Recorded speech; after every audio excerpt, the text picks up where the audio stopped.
संस्थापकाय च धर्मस्य सर्वधर्मस्वरूपिणे अवतारवरिष्ठाय रामकृष्णाय ते नमः।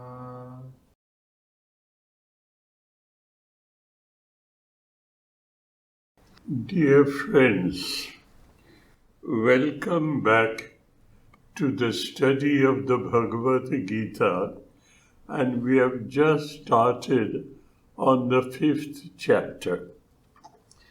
The 5th chapter is titled as, nomenclatured as, Chapter on Sannyasa Yoga.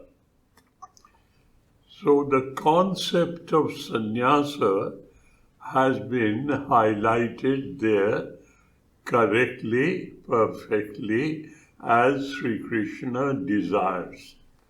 It is for us to raise our level of awareness, our level of understanding, our level of consciousness to understand what Sri Krishna is trying to teach us, so that with the help of those ideas we can reach our desired goal known as moksha, mukti, or liberation, emancipation, salvation. Call it by any name. Now, in the previous shlokas, I have repeated to you many a times, Sri Krishna is answering to Arjuna's pertinent question. To fulfill his duties of life as a Kshatriya, defender of faith, defender of righteousness, defender of equity, defender of justice. He has found himself in such a position. If he has to perform the duties of his life, he has to go into a massive killing. And killing of whom? His near and dear of his life, his great-grandfather, Bhishma, and so forth. His teacher Drona, his mentor Kripa, all of them, even his relations and collaterals. What for? To regain the throne of India, which he thinks is his rightful claim. So you can very well understand there cannot be a worse situation described in such a manner when a man is torn between performing his duties of life in this vicious form, or he, with his concept of sannyasa, concept of renunciation, he thinks he will leave the battlefield, leave his demand for the throne of India, which rightfully belongs to them, and he becomes a mendicant monk in the hills and the forest. That was the concept of sannyasa. You get away from it all. You live in the hills and the dales and etc. and practice meditation and yoga and this and this. This is where he finds himself. Now, in a lesser degree, while we live in this world, we have certain principles of life. We hold to those principles of life. And while holding on to these principles of life, I find I have to hurt somebody emotionally, rationally, physically even. And I feel, what do I do? Not to be vengeful, not to be, I would say, angry or otherwise, I should behave in a proper, dignified human manner. But my duties of life faces me in such a situation. What do I do? Thank God that we don't have to face a situation like Arjuna. Sri Krishna chose the worst case scenario to start this scripture.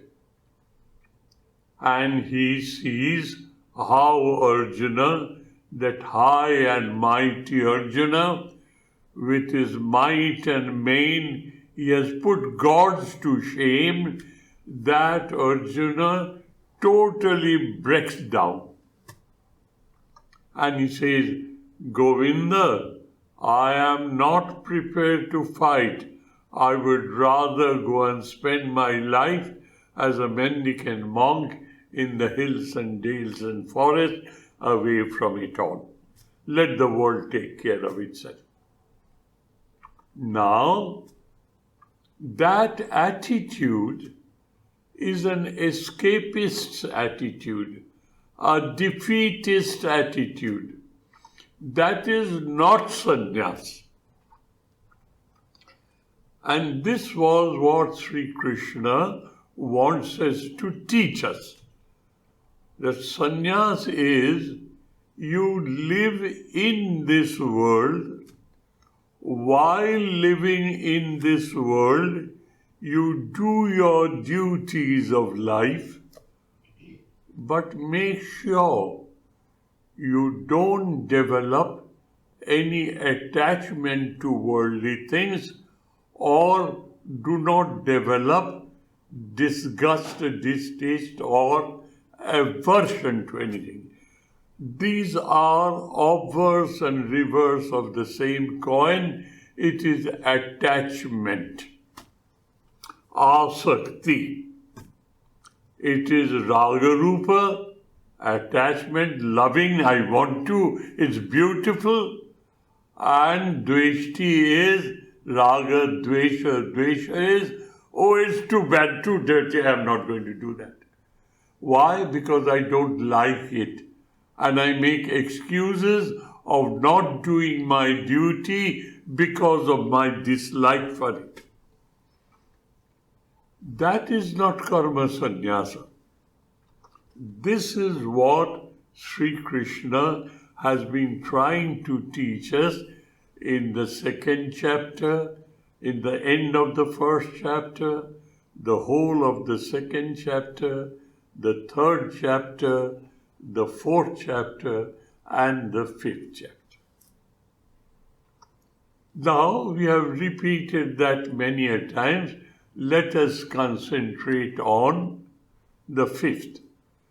The chapter starts, the first shloka is Arjuna as our mouthpiece of whole human society. He is asking Sri Krishna, Arjuna Uvacha, that look dear, in one breath, in one aspect, you are praising sky high karma sannyasa. And in the next breath, in the next moment, you are praising sky high karma yoga. And I am absolutely confused which is the better of the two. And please specifically tell me whether I should go in for karma sannyasa or I should go in for karma yoga, because I want to have moksha and mukti, that is liberation and salvation. And the universal definition of salvation, liberation, freedom, realization, liberation, moksha, mukti, call it by any language. What is that? In Hindi, in Urdu, it is said, भाई वो कौन जंगल का जानवर है Where does it belong to? In which forest do I find it? This moksha and mukti? So Vedanta philosophy has found out a universally applicable concept definition of moksha, mukti, salvation, liberation, realization. What is that? That's a state of awareness where atyantik dukkha nivritti parama sukha prapti. You raise your level of awareness to such an height that the very concept of agony, misery, pain, sadness, unhappiness is uprooted from your brains. If you come and tell me, sir, I am a very sad person, I will cup my ears and I will say, what language are you using? What is that word sad that you say? I don't understand its meaning. This I was a victim of sadness, unhappiness, agony, misery.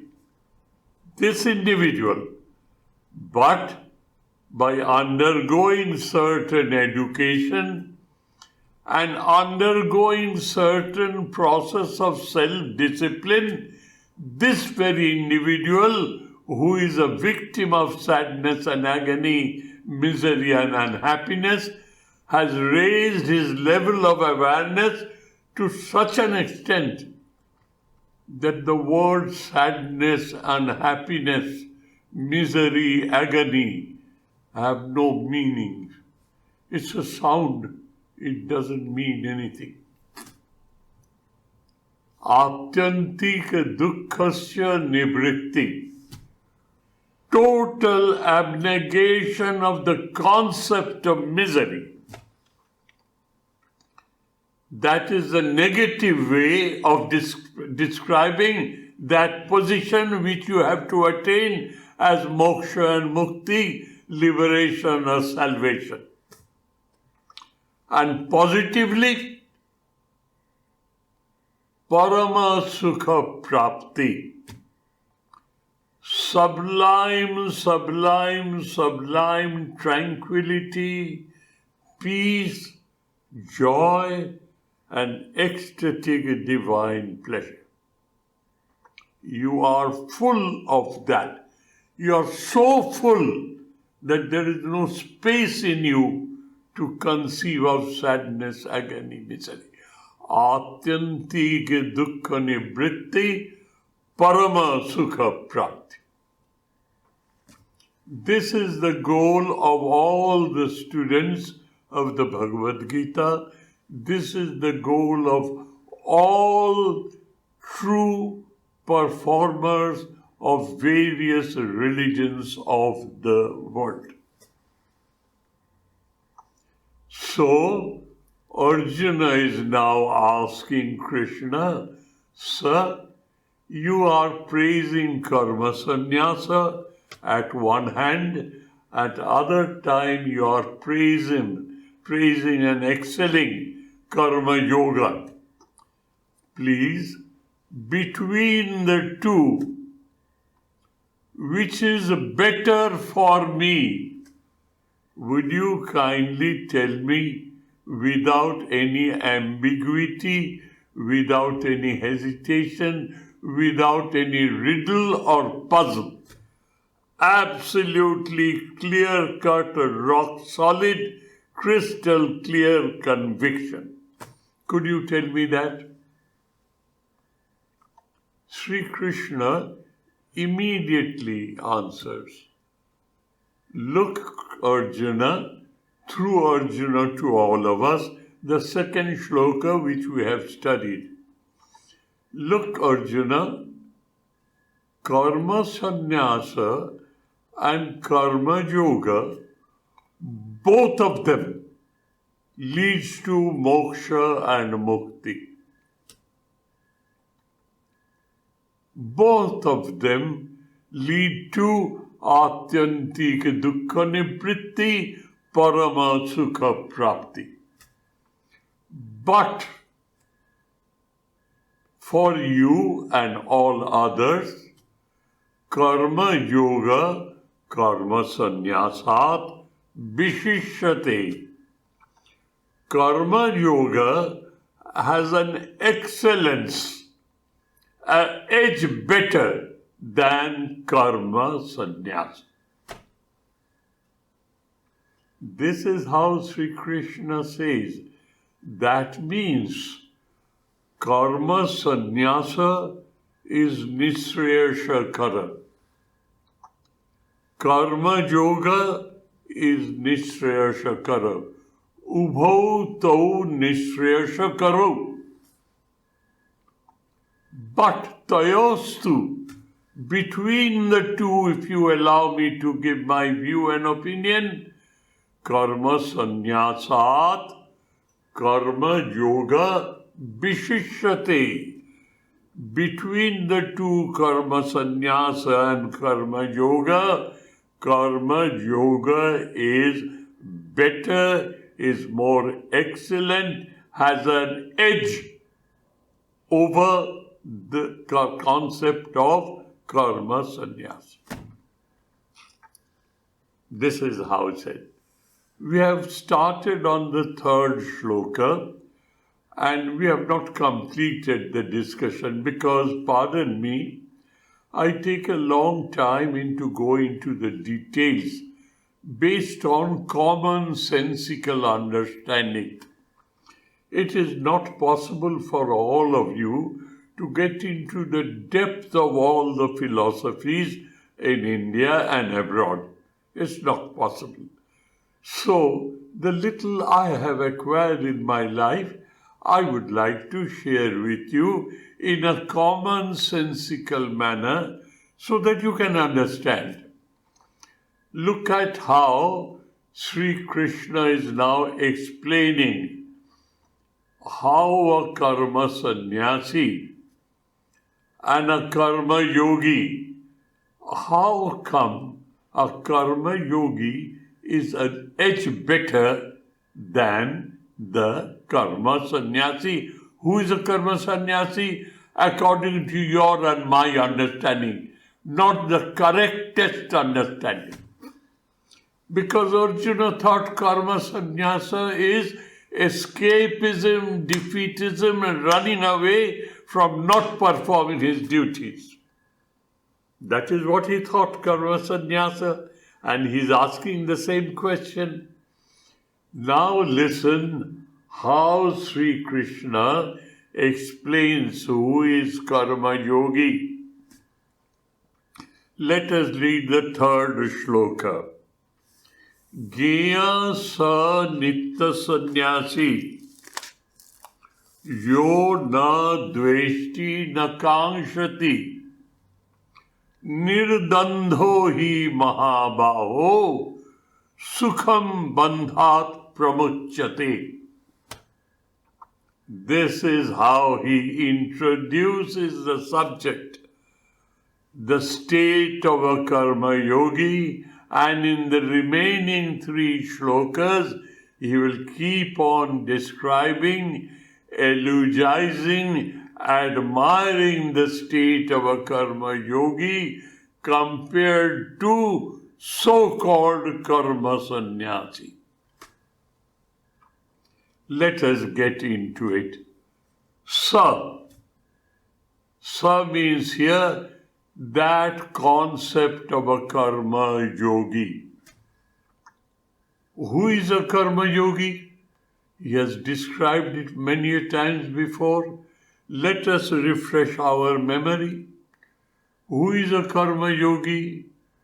He who has converted totally, changed totally the concept of work into concept of worship.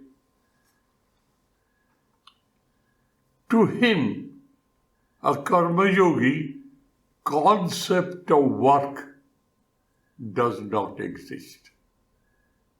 concept of endless worship has a total hold on him.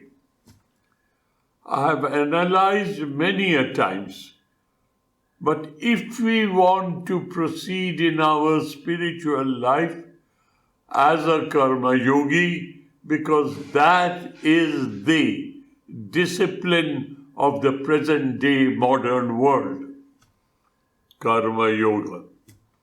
So, what is karma yoga and what is karma bhoga? Now, let us make ourselves an example. I am performing my duties of life as a sannyasi, as a senior Swami, to teach all of you the little that I understand of the Bhagavad Gita.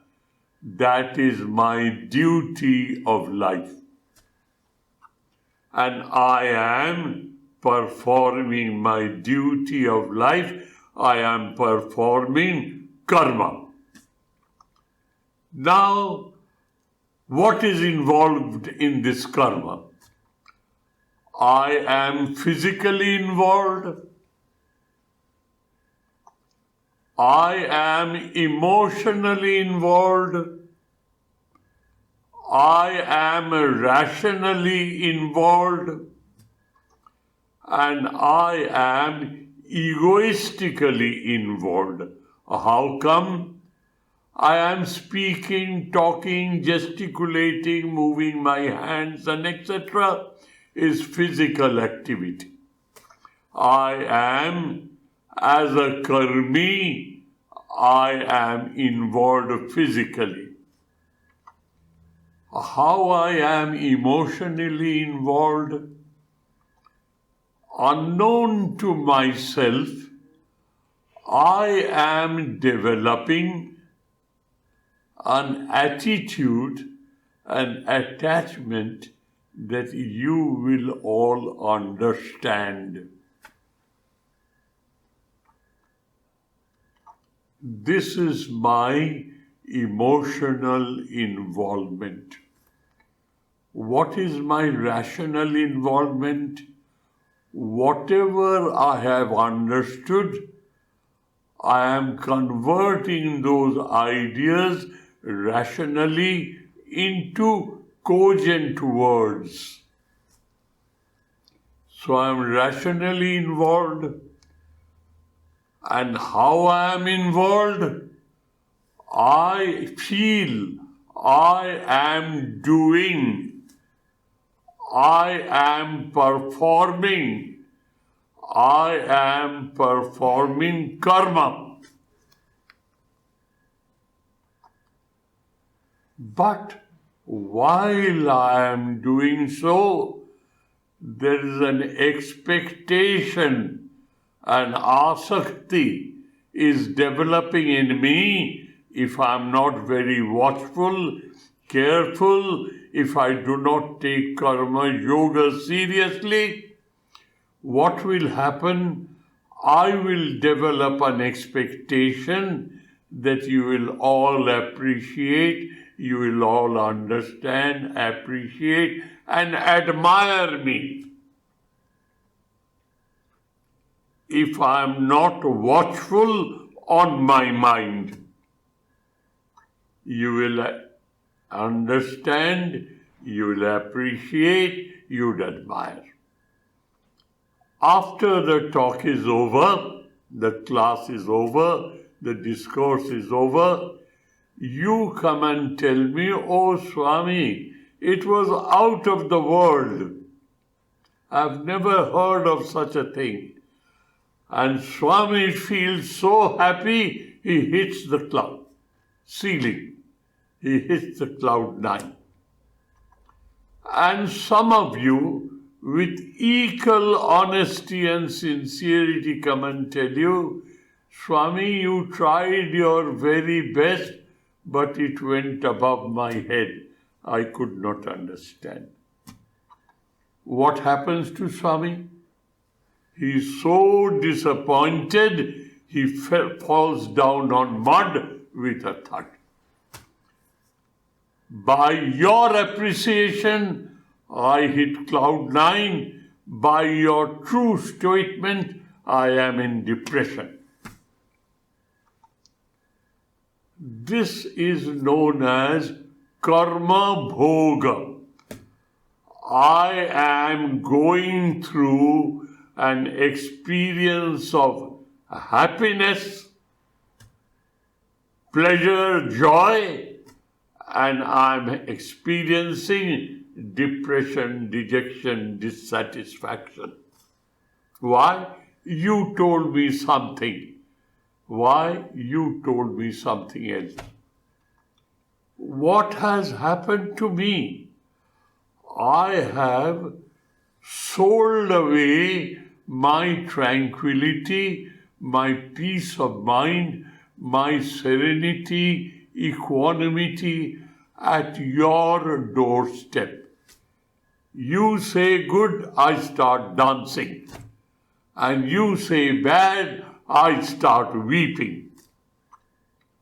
So I am moving like a pendulum between pleasure and pain, between happiness and sadness, between ecstasy and agony, all the time. This is how I am, or all of us are living in this world. So in the process of performing my duty, I am making myself a stupid ass, and I sell away my serenity, tranquility, peace and equanimity at your door, at your opinion. Your opinion makes me happy, your opinion makes me unhappy. That is the karma bhogi. I am experiencing through the swing of a pendulum from extreme left to extreme right. That's what is happening to me as a karmi. And I am undergoing various types of experiences. Kama, krodha, lobha, moha, mada, matsarja. The 6 ripus, the 6 passions of a human being. And I am being a victim of these 6 because I refuse to try to become a karma yogi. And what is that concept of karma yogi? To convert all these 4 elements, physical involvement, emotional involvement, rational involvement, and egoistic involvement, all these involvement are converted into worshipful attitude. How is it done? Let us analyze. This is a shrine. You come here, first thing you do is stand erect, fold your hands, and then you bow down. Why? Why this site of physical activity? You show incense stick, you show diya, you offer fruits and flowers. All of them are physical activity. And then emotionally, rationally, you are convinced that God is represented, symbolized by this symbol, a picture. God is here. Rationally, you have convinced yourself that in this piece of cloth, canvas and paper and board, and with colors and dresses, God is present here. Symbol symbolizes the present of an ideal. So this symbol has symbolized the presence of the divine here. So, your physical activity, your emotional activity, oh God, protect me, oh God, help me, oh God, give me name, fame, money, wealth, progeny, please give me this, give me this, give me this. Rationally, you are convinced God is here. Emotionally, you are interacting with Him. And physically, all the physical form that go to prove submission, surrendering, bowing down, humility and modesty. All you are doing. Work is fully represented in this. Physical involvement, emotional involvement, rational involvement. And what am I doing? I am praying, I am worshipping. What is the additional factor? That these four factors with the fifth one becomes worshipping, no more working. Awareness of presence of the divine. I am aware the divine is present here. And my physical activity, emotional activity, rational activity and egoistic activity only, instead of asking things from God, you do it as your duty to be humble, modest, surrendered to God. The excellence of a karma yogi is tatra ishvara api me tushatu iti sangam tvakta. This is how Acharya Shankara explains the secret of karma yoga. We come to the temple, to the shrine, to the place of worship, full of worldly desires. And we ask of Him, please give me this, give me this, give me this, give me this. If for a while He does not give me, I say God does not exist. He is a deaf person, He doesn't hear.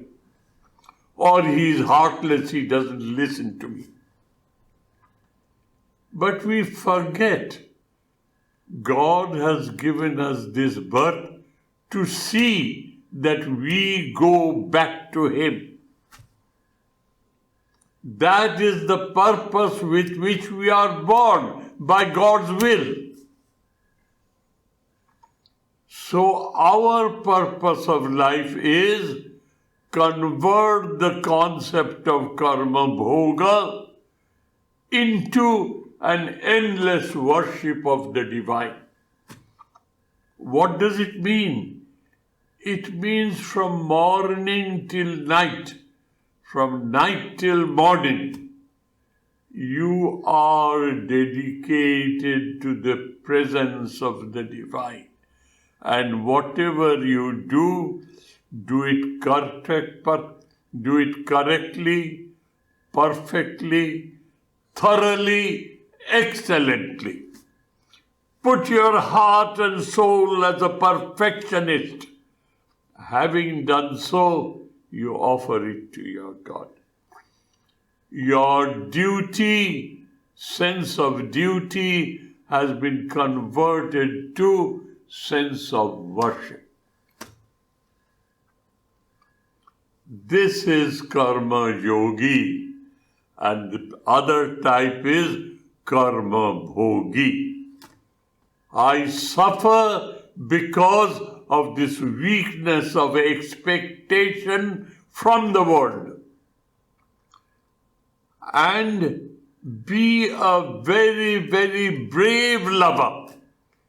You give your love, you expect nothing. That is a sign of the best form of love. I love you because I love you. I expect nothing from you. Even if you don't look at me, I don't mind. I'll give you an example. Example of this. Nishkama sneha. Nishkama pyar. What is it? Narendranath as a student was going to Sri Ramakrishna, visiting him very frequently. And Sri Ramakrishna, of all of the visitors, adored him. Even to the extent the people started saying, you are partial to him.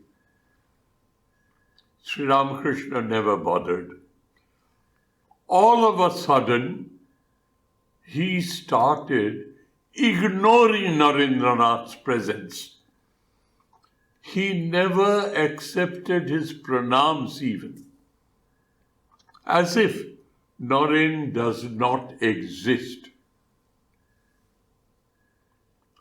Sri Ramakrishna continued like this for quite a while. After a few days, when it made no difference to Narendranath coming, sitting, doing pranam, listening, he didn't talk. So, one day Sri Ramakrishna asked him, Naren, I disregard you after so much of adoration. I am not aware of your presence even. With all this disregard, with all this expression of disinterestedness in you, why do you come here? This is what Sri Ramakrishna asked Naren. Why do you come here? When I disregard you, when I don't accept your presence here, after I have adored you sky high, why are you coming here? Narendranath quietly answered, Sir, I do not come here for anything at all. I come here because I love you. This is what a true love is. We call ourselves lovers. We are traders in love. I love you, you must love me. We are traders in love. But real love expects nothing in return. Now, all the scriptures say, in the whole world, there is nothing but the divine. There's not a speck of space or an iota of time where God is not. That is a rational conclusion. I accept that rational conclusion. So, my whole life is dedicated to awareness of presence of the divine every moment of my life. And therefore, each and every act of my life is dedicated to God. And as our tradition is, you don't offer dirty things to God. You give the best of sweet, best of flowers, best of leaves, best of offering to God. So, here now, your whole life, the flow of life is offered to God. You have converted the concept of karma bhoga into karma yoga. The additional dimension is the other four dimensions remaining the same: physical involvement, emotional involvement, rational involvement, egoistic involvement. They remain the same. The fifth additional factor is awareness of presence of God in my life without a slightest break. Not for a second I am forgetful of Him. and whatever I do it thoroughly, correctly, perfectly, excellently, and I give it. Karma Yogi. Gya sa nitya sannyasi. Such a person, a karma yogi, know for certain he is nitya sannyasi. He expects nothing from anywhere in the world, not even from God. He is that wide ocean-hearted person who knows how to give. He expects nothing in return. Gya sa nitya sannyasi. And what is the worldly symptom of that person? He who na dveshti na kankshati, who is not a victim of raga and dvesha, attachment and aversion. They are obverse and reverse of the same coin. Swami Vivekananda used to say, if a chain is made of gold and another chain made of steel, both of them will bind you down. Whether it's made of gold is immaterial. So, karma can bind you down until and unless you convert karma into upasana, puja, worship. Work converted into worship. Know for certain that person is nitya sannyasi. Sannyasa means samyak nyasaha, total rejection. Or what? That attachment and that aversion, that is a part and parcel of human psyche, part and parcel of human personality. Know for certain that karma yogi is a nitya sannyasi. Why? He does not expect anything from anybody, not even from God. That God, I am such a bhakta, please bless me. Nothing doing. Let him do his duty, you do yours. Gya sa nitya sannyasi, jo na dveshi na kankshati, nirdandho hi mahabaho, sukham bandhat pramuchyate. If you can be nirdvandha, that is the duality, raga, dvesha, sukha, dukkha, punna, apunna, all these dual throng.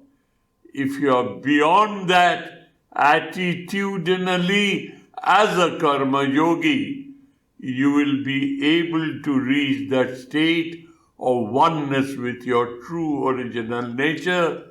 What is that? Paramasukha prapti atyanti dukkhasya nivritti. You will be achieving that sukham very easily once you have attained this poise, this equanimity, this serenity, this ecstatic divine joy.